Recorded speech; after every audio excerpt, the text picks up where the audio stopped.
Hello everyone, welcome to our YouTube channel. In आज की video में हम पढ़ रहे हैं immunoassays. Okay, so immuno word जहाँ पे भी आ जाता है, मैंने मल्टीपल टाइम्स आपको बताया है, it means it is related with antigen, antibody, either reaction. Reaction बोल लो, इंटरैक्शन बोल लो, एक ही बात है।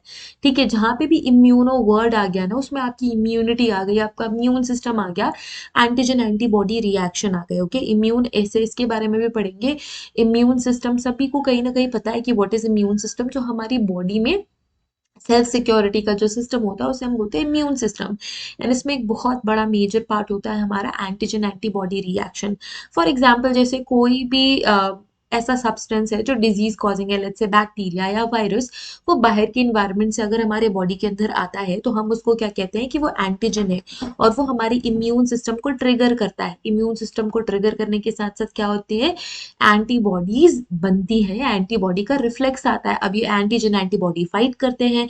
अगर एंटीबॉडीज एंटीजन को यूजलेस करने में कैपेबल होते हैं तो आपको कोई भी प्रॉब्लम नहीं होती, कोई डिजीज नहीं होती, कोई भी प्रॉब्लम, हेल्थ इश्यूज नहीं होती। लेट्स से अगर हमारी जो एंटीबॉडीज है वो कैपेबल नहीं है, या फिर कोई ऐसा एंटीजन आया है जिसको पहली बार हमने सेंस किया है ना, आपने ये भी पढ़ा होगा जूनियर क्लासेस में, कि ये जो एंटीबॉडीज हैं, ये एंटीबॉडीज क्या करती हैं, ये एंटीबॉडीज एक तरीके का रिकॉर्ड क्रिएट करती है कि जब मल्टीपल टाइम सेम टाइम के एंटीजन से इंटरैक्ट कर रहे हैं तो एक स्ट्रॉन्गर रिएक्शन जनरेट होती है ना। तो ये सारी चीजें, बेसिक चीजें आपको पता है। ओके, हम शुरू करेंगे डेफिनेशन से कि what is immunoassay. Immunoassay है क्या exactly. Okay, so immunoassay is a biochemical test, आप बोल सकते हो एक तरीके से। It is a biochemical test that measures the concentration of a substance in a liquid.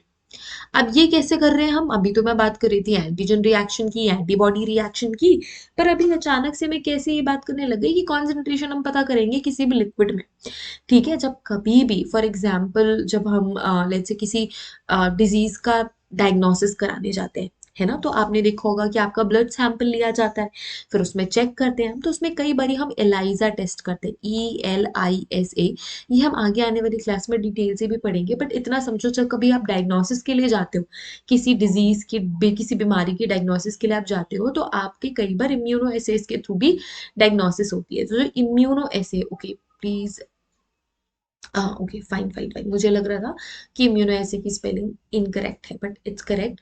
जो इम्यूनो ऐसे है एक तरीके का बायोकेमिकल टेस्ट है जिसमें हम क्या करते हैं, मेजर करते हैं concentration of a substance in a liquid. ठीक है, जो कि पोर्शन है बायोलॉजिकल स्पेसिमेन। लेट्स से आपका बायोलॉजिकल स्पेसिमेन है blood, using the reaction of antibody and antigens.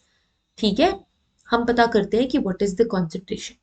Okay, using the reaction of N antibody और एंटीबॉडीज टू इट्स एंटीजन, कि कितनी एंटीजन कितनी एंटीबॉडी से इंटरैक्ट कर रही है, और उसके बेसिस पे हम कॉन्सेंट्रेशन पता करते हैं। कुछ नहीं समझ में आएगा, आई गेट इट, मैं बताती हूँ। फॉर एग्जाम्पल, यहाँ पे मेरे पास है, let's say this is my antibodies, ऐसे बना देती हूँ। मेरे पास है लेट्स से 3 एंटीबॉडीज। ओके, अब एंटीजन्स कितने हैं, जैसे बहुत सारे एंटीजन्स हैं, ये सारे एंटीजन्स हैं। ठीक है, अब हमारे ब्लड में होंगे या तो एंटीबॉडीज होंगी या तो एंटीजन्स। ऑफ कोर्स हमारे ब्लड में एंटीजन एंटीबॉडी दोनों होता है। फॉर एग्जांपल, अगर किसी बैक्टीरिया ने मेरे सिस्टम को इन्वेड किया है, कोई बैक्टीरिया मेरे बॉडी के अंदर आ गया, तो उसका कॉन्सेंट्रेशन पता करना है ना। सो फॉर एग्जाम्पल ये क्या है, let's say this is bacteria. ये बैक्टीरिया है और ये मेरी बॉडी के लिए एज अ एंटीजन एक्ट करेगा, है ना। सो ये एंटीजन क्या, यहाँ पे इन्होंने बाइंड कर लिया एंटीबॉडीज ने। अब बाकी की जो बैक्टीरियाज बच गए उसका कॉन्सेंट्रेशन हम इस इम्यूनोएसिड से पता कर लेते हैं। ठीक है, अब समझ में आया, अब थोड़ा सेंस क्रिएट हो रहा होगा। जो आपका बायोलॉजिकल स्पेसिमेन है, लेट्स से ब्लड आपका बायोलॉजिकल स्पेसिमेन है, अब आप उसमें देखोगे कि एंटीजन एंटीबॉडी रिएक्शन क्या हो रही है। ठीक है, ये यहाँ पे मैंने ड्रग ब्रैकेट्स में लिखा हुआ है, ये ड्रग हो सकता है, ये बैक्टीरिया हो सकता है, वायरस हो सकता है, राइट। तो ये कुछ भी हो सकता है। जो एंटीजन की मैं बात कर रही हूँ, एंटीजन पोलन भी एंटीजन हो सकता है, राइट, या फिर डस्ट पार्टिकल्स भी एज एंटीजन काम कर सकते हैं। जो कोई भी आपकी इम्यून रिफ्लेक्स को क्या करते हैं, ट्रिगर कर दे, उसको हम एंटीजन बोल देते हैं, चाहे वो ड्रग ही क्यों ना ओके। सो हम ड्रग का कॉन्सेंट्रेशन पता कर सकते हैं, बैक्टीरिया का कॉन्सेंट्रेशन पता कर सकते हैं, वायरस किस लेवल पे है ये हम पता कर सकते हैं। तो ये जो इम्यूनो ऐसे है, it is a biochemical test. अब आपको समझ में आ गया होगा, they are use in a lot of laboratories including hospitals and labs.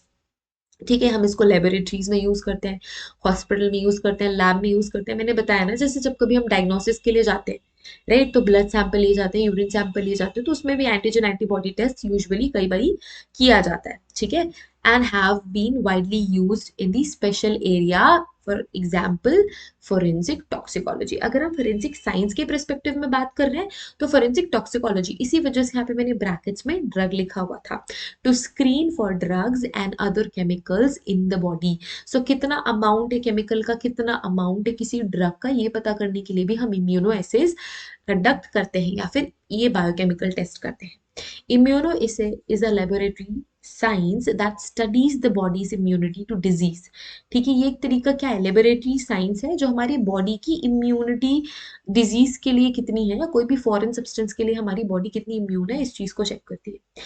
The basic mechanism of immunity is the blending of drug or other chemical components to antibodies, large proteins produced by the body's immune system। अब ये जो antibodies है ना, जो मैंने Y shape में बनाया है, इसी तरीके की यूजुअली ये इसी शेप में होते हैं, इस वजह से मैंने एंटीबॉडीज को ऐसे बड़े बड़े वाइज में बनाया है। ये क्या होते हैं, they are nothing but protein. इनका नेचर कैसा होता है, इनका नेचर होता है प्रोटीन का, they are nothing but protein. ये बड़े बड़े प्रोटीन मॉलिक्यूल है जो हमारी इम्यून सिस्टम क्रिएट करती है, और ये क्या करते हैं, यही प्रोटीन सब्सटेंसेस ड्रग को बाइंड करेंगे, केमिकल को बाइंड करेंगे, डिजीज कॉजिंग एलिमेंट्स को बाइंड करते हैं। Okay, now what is principle of immunoassay. So principle क्या है इम्यून एसे का। अब हमने ये तो पता कर लिया कि what is immunoassay. Next thing which is important is to know what is the principle behind immunoassay. Okay, an assay is a general term for an analytical laboratory procedure which is designed to detect the presence of or quantity of any drug or biological fluid in a biological fluid such as urine, serum। ठीक है, it is a blood component that comes from blood which is obtained after removal the blood cells। ठीक है, या फिर आप बोल सकते हो फाइब्रिन क्लॉट। अब ये फाइब्रिन क्लॉट एक बार रिवाइज कर लो। लेट्स से अगर आपने ब्लड लिया है, तो ब्लड में क्या है, रेड ब्लड सेल्स भी हैं, व्हाइट ब्लड सेल्स भी हैं, आपके फाइब्रिनोजेंस भी हैं, जो कि जब कभी आपको कट लगता है तो वहां पे ब्लीडिंग रोकने का काम करते हैं, है ना, जो वहां पे क्या करते हैं, खून का थक्का जमाते हैं। तो ये सारी चीजें आपके ब्लड में ऑलरेडी होती है। जब आप ये सेल्स को अलग कर दोगे, तो जो लिक्विड पोर्शन बच जाएगा, लेट्स से आपने क्या कर दिया, सेंट्रीफ्यूज कर दिया। ठीक है, तो जितने भी सेल वाले कंपोनेंट्स हैं वो नीचे सेटल हो गए। अब यहाँ पे बच गया क्या, सीरम। तो ये होता है सीरम, जब सेल पोर्शन हम अलग कर देते हैं ब्लड से, तो उसे हम बोलते हैं serum. Urine is self explanatory, आपको पता है what is urine. So biological fluid से हम ये पता लगा सकते हैं what is the quantity of drug, specifically quantity, what is the quantity, amount of drug हम पता कर सकते हैं in a biological sample. Immune assay therefore is an analytical procedure which has its basis of principle of immunology, which is specifically binding of drugs to antibodies। जो drugs हैं वो antibodies को जो bind करेंगे basically ये। The binding of antibodies to drugs form a basis of immunoassay, जो कि मैंने बताया। ठीक है, लेट्स से मेरी क्या है, एंटीबॉडीज है, इनको जितने भी ड्रग मॉलिक्यूल्स बाइंड कर रहे हैं उसके अकॉर्डिंग हम क्या करते हैं, आइडेंटिफाई करते हैं भाई कि what is the quantity of a particular drug or a chemical. In the development of an immunoassay, the first step is to inject an animal, जो कि एक आपका host animal होता है, with the drug that we ultimately wish to analyze। ठीक है, सबसे पहला स्टेप क्या होता है कि हमारे पास एक सैंपल, हमारे पास एक एनिमल है, उसके बॉडी में हमारा एनिमल होस्ट है। ठीक है, उसके बॉडी में ही हम ये बायोकेमिकल रिएक्शन देखेंगे। लेट्स से हमारे पास एक एनिमल है, हमने क्या करा, हमारे ड्रग को इंजेक्ट करा, जो कि हम एनालाइज करना चाहते हैं। Now the host which is the animal, अभी जो होस्ट है, ये जो एनिमल है, उसका इम्यून सिस्टम क्या करेगा, वो रिकॉग्नाइज करेगा उस ड्रग को as a foreign substance and it will generate the antibodies. क्या करेगा, बहुत सारी एंटीबॉडीज जनरेट करेगा against that particular foreign substance, जो कि एक ड्रग है, जो कि एक केमिकल है ना, ऐसे ही तो होता है। And these antibodies can then be harvested from the serum of the animal. अब हमने क्या करा, बहुत सारे एंटीबॉडीज उस एनिमल की बॉडी में बन गए, तो हमने क्या कर लिया, उसके सीरम को एक्सट्रैक्ट करके अलग करके उस एनिमल की बॉडी से हमने उस एंटीबॉडी को क्या कर लिया, प्रिजर्व कर लिया, एक्सट्रैक्ट कर लिया, हार्वेस्ट कर लिया। Now in the test tube environment in the laboratory, जिसे हम कहते हैं इन विट्रो। अब याद करो, दो टर्म यहाँ पे आता है, in vivo and in vitro. ठीक है, तो इन विट्रो कंडीशन में मतलब लेबोरेटरी में these antibodies can be recombined with appropriate drug. अब हम क्या करते हैं, ये जो एंटीबॉडीज है उसको हम रिकम्बाइन करते हैं एप्रोप्रिएट ड्रग से, just as it did inside the body. जिस तरीके से हमारे बॉडी के अंदर जो चीज होती है उसको बोलते हैं वीवो, बॉडी के बाहर होती है उसको हम बोलते हैं इन विट्रो। जिस तरीके से हमारी बॉडी के जो ये एंटीबॉडीज है ड्रग को कंबाइन रिकम्बाइन करते हैं, वैसे ही हम लेबोरेटरी बेसिस पे क्या कर रहे हैं, एंटीजन को हमारे ड्रग से कंबाइन कर रहे हैं। The antibody will recognize the drug based on the log and की मैकेनिज्म। हमेशा ऐसे ही होता है, आपने जूनियर क्लासेस में भी पढ़ा होगा। फॉर एग्जाम्पल, अगर एंटीबॉडीज इस तरीके के एंटीजन को आइडेंटिफाई करती है तो इसी तरीके के एंटीजन को ही आइडेंटिफाई करेगी, सर्कुलर एंटीजन को आइडेंटिफाई नहीं करेगी। ये लॉक इन की मैकेनिज्म पे काम करते हैं। ठीक है, अगर एंटीजन का शेप ये है तो एंटीबॉडी का ऐसा होगा, अगर एंटीजन का शेप ये है तो एंटीबॉडी का ऐसा होगा, अगर एंटीजन का शेप ऐसा है तो एंटीबॉडी का शेप ऐसा होगा, है ना। तो ये शेप स्पेसिफिक आप समझ जाओ, या फिर लॉक इन की मैकेनिज्म पे काम करते हैं, जिसकी एंटीबॉडी, लेट्स से अगर मैं बोलूं कि मेरा जो ड्रग है एक्स, ड्रग एक्स, तो वो स्पेसिफिकली मेरे let's say this is D x, that is drug x, बस ऐसे समझने के लिए ऐसा ही मैं बना रही हूँ, which is my drug x. D x हमेशा मेरे एंटीबॉडी एक्स, ए एक्स बोल देती हूँ। ठीक है, A is for antibody, X is that particular drug का एंटीबॉडी।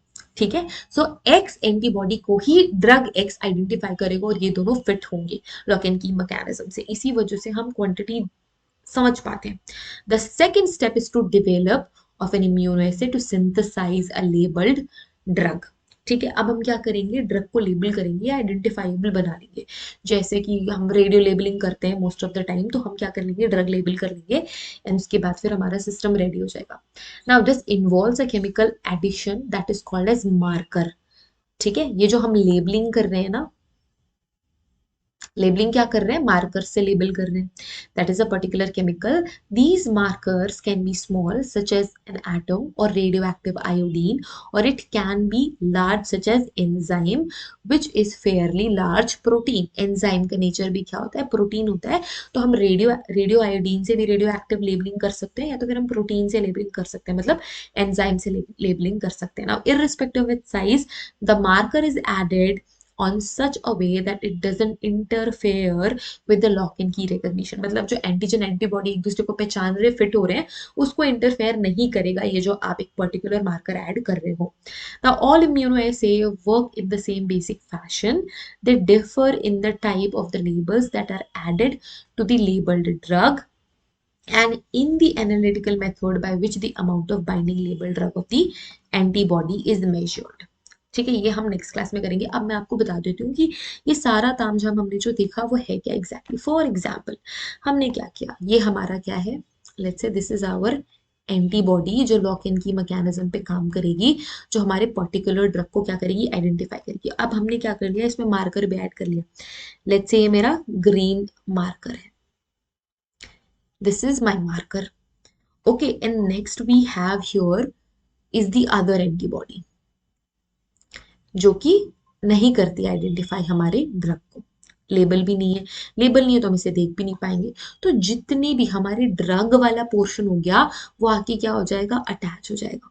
लेट्स से ऐसे अटैच हो जाता है। ठीक है, तो हम क्या करेंगे, इसको विजुअलाइज भी कर पाएंगे, एन अमाउंट ऑफ ड्रग हम पता कर पाएंगे, क्योंकि specifically lock and key mechanism से इसी पे ही अटैच होंगे ना, इस पे तो अटैच हो ही नहीं सकते क्योंकि इनका तो की अलग है ना। इनकी की ही अलग है। तो लेट्स से अगर हमारी एंटीजन, लेट्स से हमारा जो ड्रग है वो अगर लॉक है तो वो अपने पर्टिकुलर की से ही तो जाके अटैच होगी, उससे ही ओपन होगी, तो ये जाके पर्टिकुलर अपनी एंटीबॉडीज पे जाके अटैच हो जाएंगे, यानी इसी वजह से हम अमाउंट ऑफ ड्रग आइडेंटिफाई कर सकते हैं। So this is a type, this is the like basic mechanism of immune essay in the perspective of toxicology. I hope ये वीडियो आपको समझ में आई होगी। नेक्स्ट क्लास में हम टाइप्स ऑफ इम्यूनोएसे पढ़ेंगे, हम बायोलॉजी में भी पढ़ते हैं, हम केमिकल उसमें भी पढ़ेंगे, तो बहुत सारी चीज़ों में इम्यूनोएसेज हम पढ़ने वाले हैं in upcoming lectures. I hope basics of immunoassay आपको समझ में आ गया होगा, व्हाट इज द मैकेनिज्म, हम किस तरीके से ड्रग आइडेंटिफाई कर सकते हैं, केमिकल आइडेंटिफाई कर सकते हैं, बैक्टीरिया वायरसेस इनको आइडेंटिफाई कर सकते हैं, अमाउंट पता कर सकते हैं। It's now clear. Okay, so thank you so much everyone for watching this video. Have a great day. Take care of yourselves and see you guys in the next video. अगर ये हमारा channel आपने subscribe नहीं किया है तो please subscribe our channel, like this video and you can join us on Telegram. So Telegram की link आपको डिस्क्रिप्शन में मिल जाएगी। अगर आप किसी भी फोरेंसिक कॉम्पिटेटिव एग्जाम की प्रिपरेशन कर रहे हैं तो उन सभी की क्लासेस अवेलेबल है हमारे ऑफिशियल ऐप पे, ऐप की लिंक भी आपको डिस्क्रिप्शन में मिल जाएगी। So do not forget to join our amazing amazing competitive exam की classes available in our application. So bye everyone, see you in the next video.